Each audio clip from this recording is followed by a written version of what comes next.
I'm not familiar with this. What is Mad Magazine? It was revolutionary. Mad Magazine, to me, represented the epitome of humor magazines. Mad Magazine was the first place that really mocked people hard. It was anarchistic.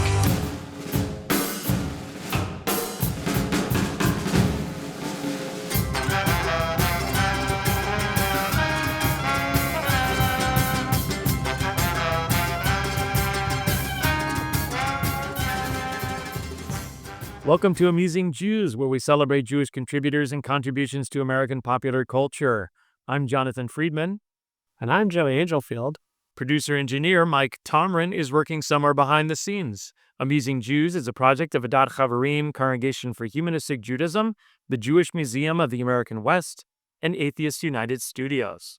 Hey, Joey. Mad Magazine has been called a secular Talmud, an intertextual melange of parodies and critiques filled with Yiddish words and Jewish references, commenting on social issues, media, popular trends, and intellectual concerns. Our guest today has a wonderful documentary exploring the stories behind the periodical calculated to drive you mad. We're thrilled to chat with filmmaker Alan Bernstein, whose latest documentary is When We Went Mad. Alan, welcome to Amusing Jews. Thank you. Thank you very much. It's great to meet you guys. So, Alan, what inspired you to make a documentary about Mad Magazine? The truth of the matter is that I had wanted to see a documentary on Mad. I thought Mad was certainly due. And I say this, with no, joking. I just kept waiting for someone better to do it.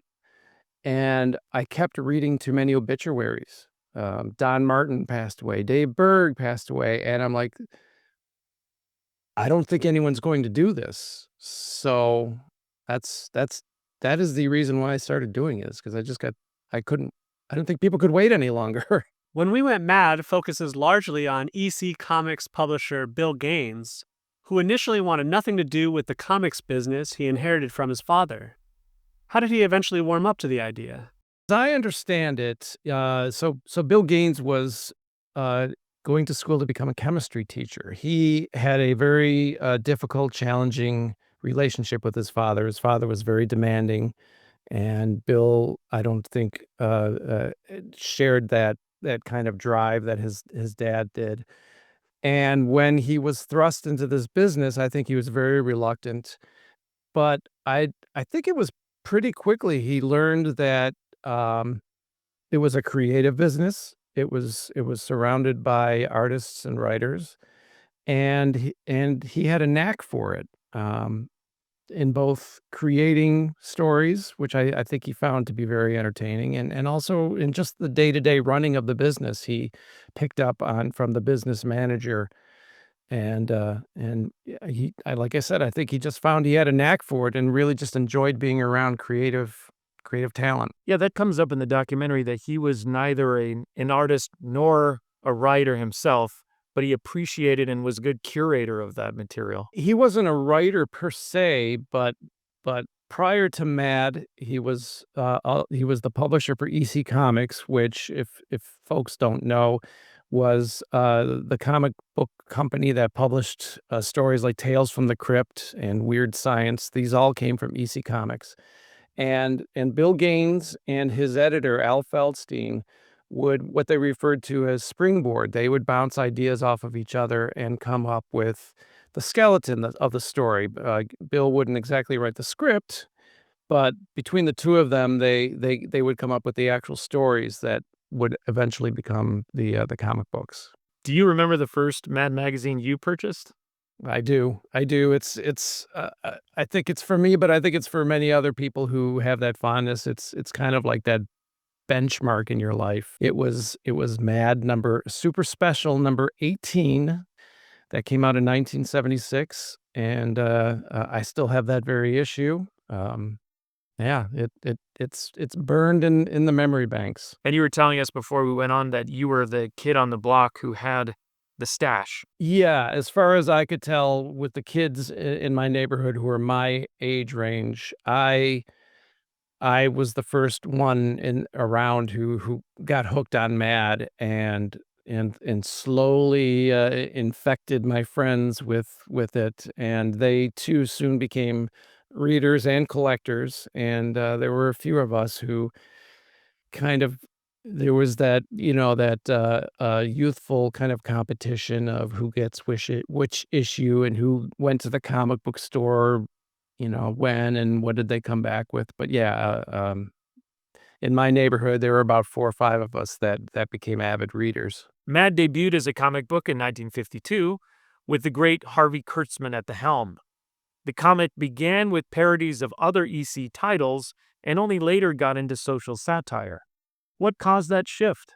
Well, I don't know if the truth has been lost to the ages and replaced with the legend, I guess. But Al Feldstein, who was an editor at EC Comics, and he was mainly doing the horror and science fiction. And when Harvey Kurtzman, who was the true founder and editor of the Mad comic book, I don't know if it was a case of he was running out of ideas, but as Al Feldstein tells the story, and that's, obviously coming from one angle, is that he suggested to Harvey that he expands beyond just doing comic book satires, but start looking at, broader issues like movies and television, which was very new at the time, and advertising, and expand the satirical horizon, if you will.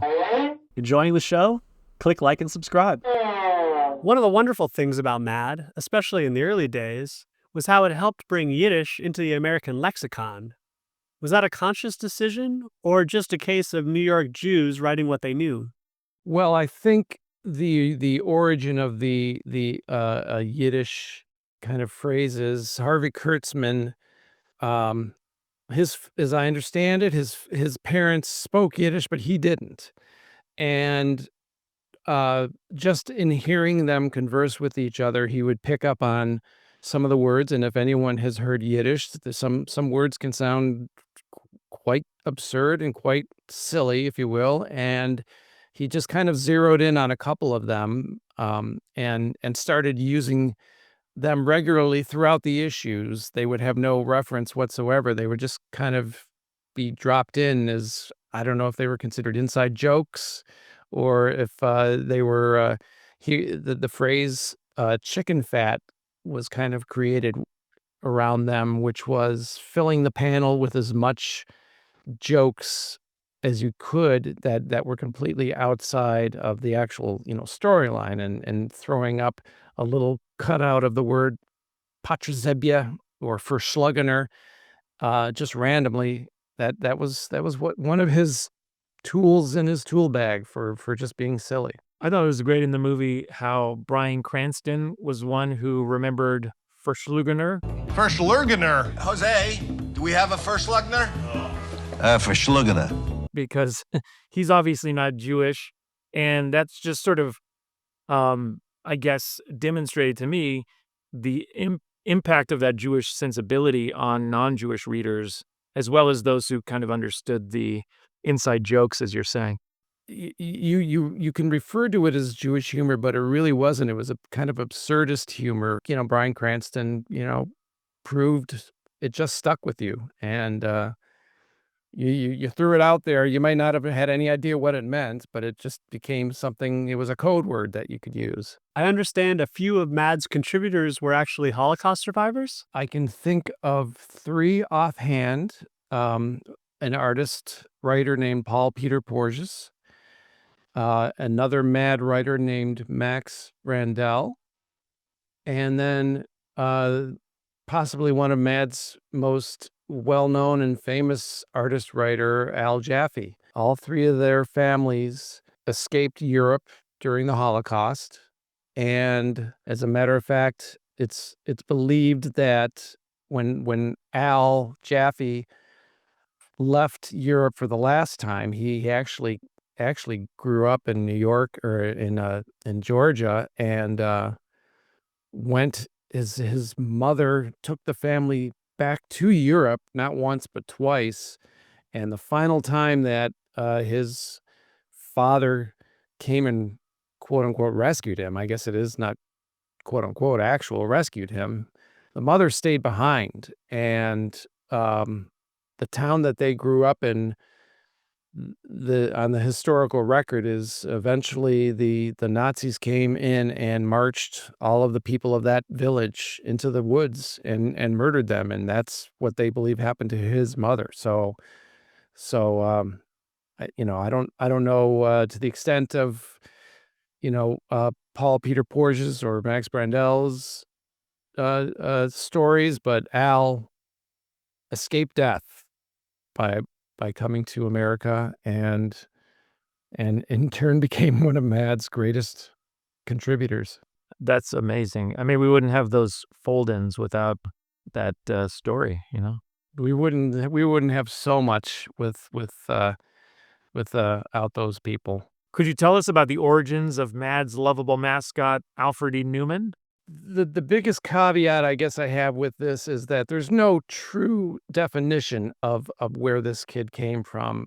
But a friend of mine who's a fellow Mad collector did one of those deep dives, got into the weeds with it, and did, if you will, a quote unquote scholarly look into the Alfred image. And I think he's made a very compelling case that the first Alfred images were, in fact, anti-Irish immigrant propaganda that came out in the 1870s, 1880s or so in publications like Harper's Weekly and Puck, which were like the Time magazine of the day. And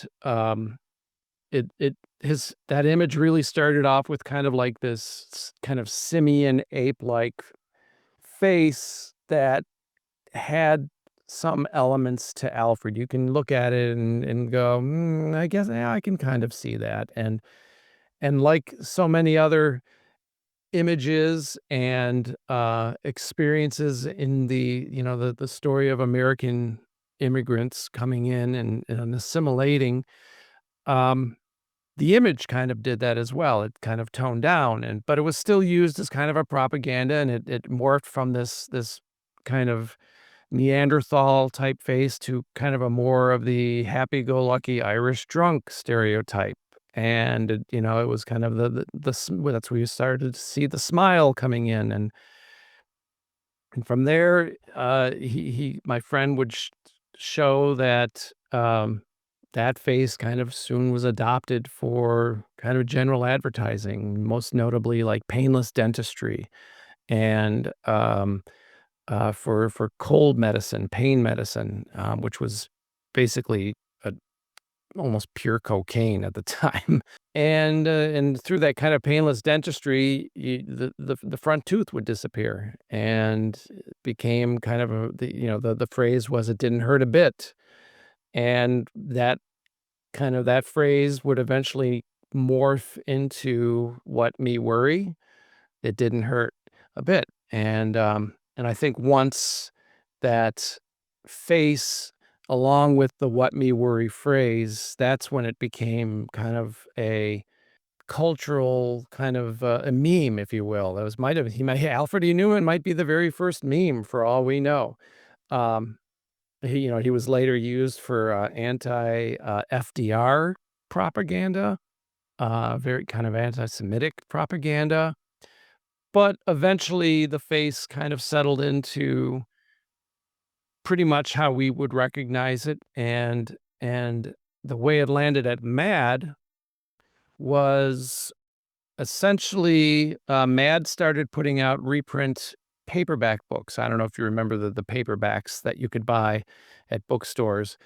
And the very first Mad collection of reprints, called the Mad Reader, the editor at Ballantine Books who put it out, his name was Bernard Shercliffe.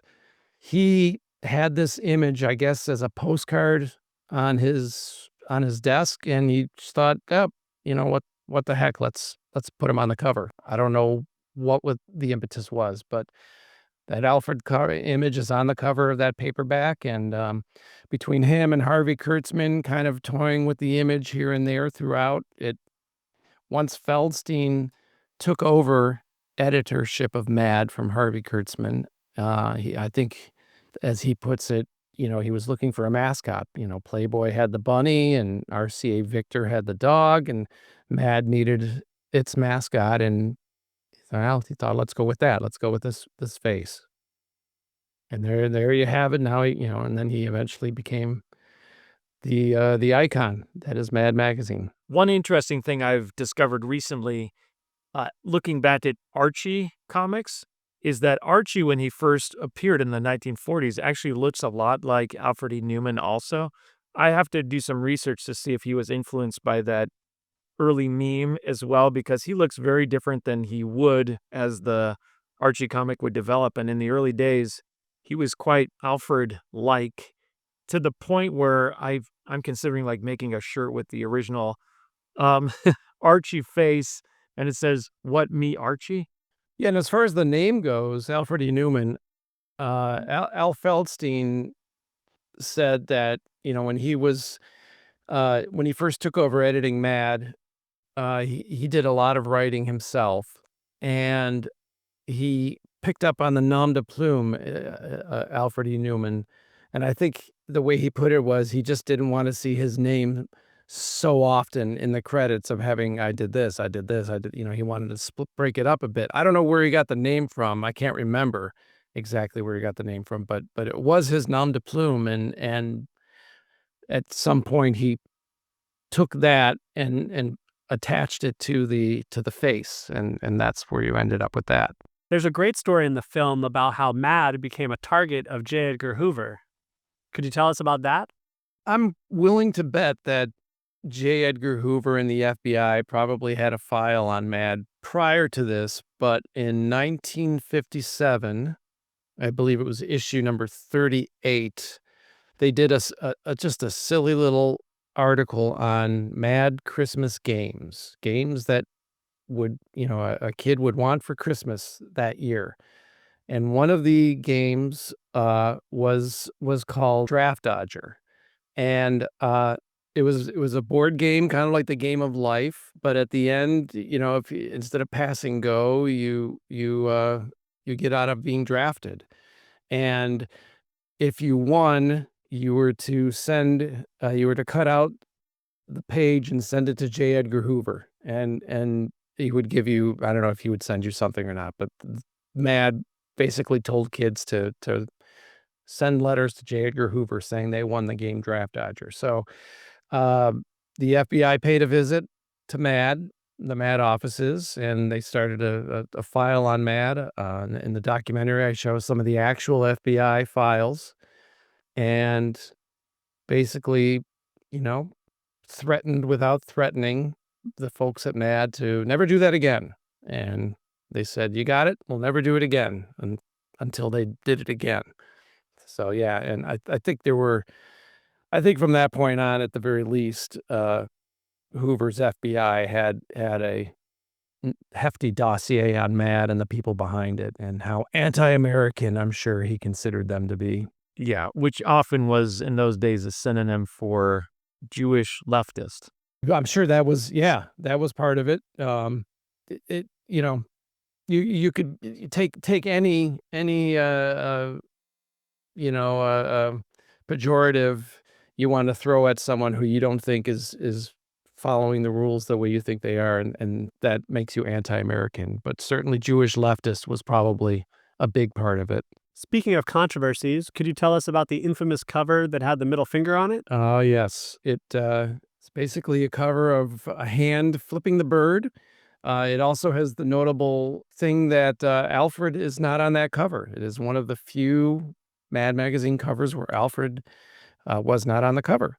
Instead, it was just a big hand flipping the bird. So at the time, the editors were gathered and trying to come up with a cover idea. They have not only sessions of, what stories should they look at writing, but they also have cover sessions to come up with what cover should they go with. And I guess at that time they were having a really hard time coming up with a cover idea. And I think out of exasperation and frustration, the Mad associate editor, Nick Meglin, basically said, "How about this? Mad, the #1 magazine of good taste. And to, I guess, his shock, Feldstein said, "That's it. Let's go with that." And Nick was, I guess, adamant that they should not go with it, that it'll only bring nothing but trouble for them. But they went with it, and Feldstein, for some reason, also kind of killed the joke, where instead of saying the number one magazine in good taste, he changed it to the number one magazine, which, okay, it's a joke. I think Meglin's idea was funnier, but and there you go. Now you've got newsstands across the country with a magazine with a giant bird gracing its cover. And as I understand it, there were, I think, many distributors or stores who would just basically send it back. They didn't put them on the shelves. So it was one of their worst selling issues of that era. I always thought that the middle finger on that cover was actually Alfred E. Newman's hand. So in a way, he was still on the cover. Oh, I see what you're saying. Yeah.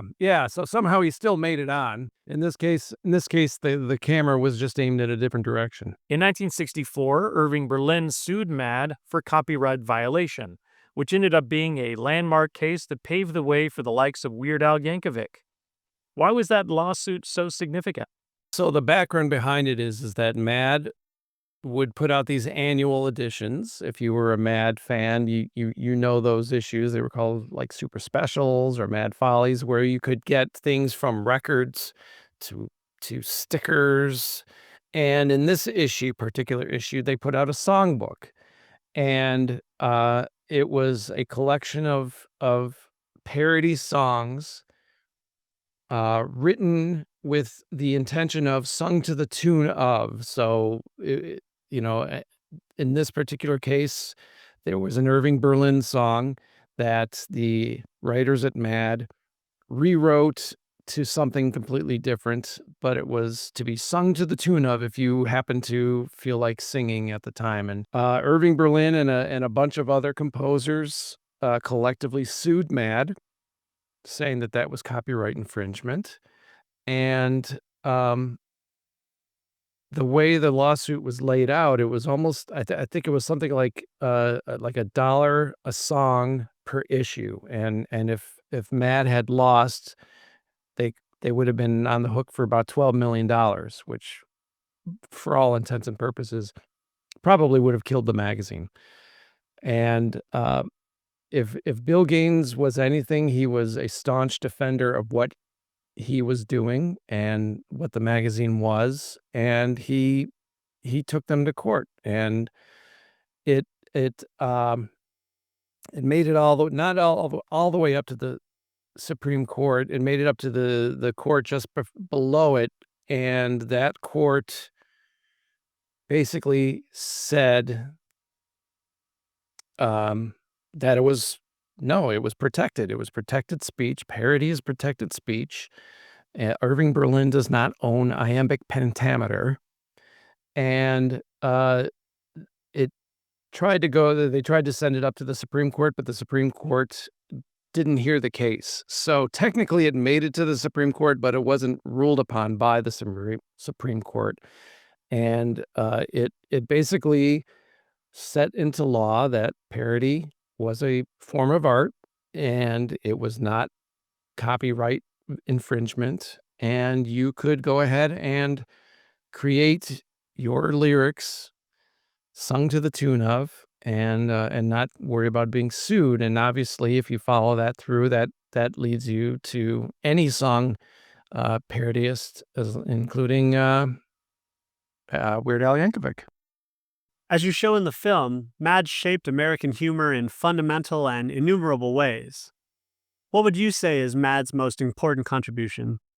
Not that I consider myself to be a scholar, if you will, but I'm just going by my own impressions as a kid and the stories I've been told by everyone who I've spoken to about Mad, and that is, Mad was, for at least 3 generations, the gateway into satire.